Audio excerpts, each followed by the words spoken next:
সবাইকে স্বাগত news 24 sports টাইমে আপনাদের সাথে আছি আমি জান্নাতুল ফেরদৌস রুবা। শুরুতেই জানিয়ে দিব শিরোনামগুলো।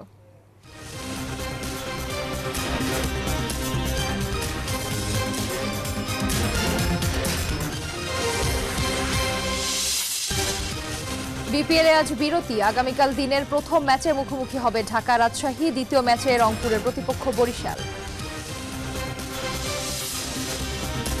ক্রিকেট ইতিহাসে বিস্ময়কর ঘটনার সাক্ষী হল বিপিএল, 1 বলে 15 রানের রূপকথার নাটক, হতবাক খেলোয়াড় দর্শক।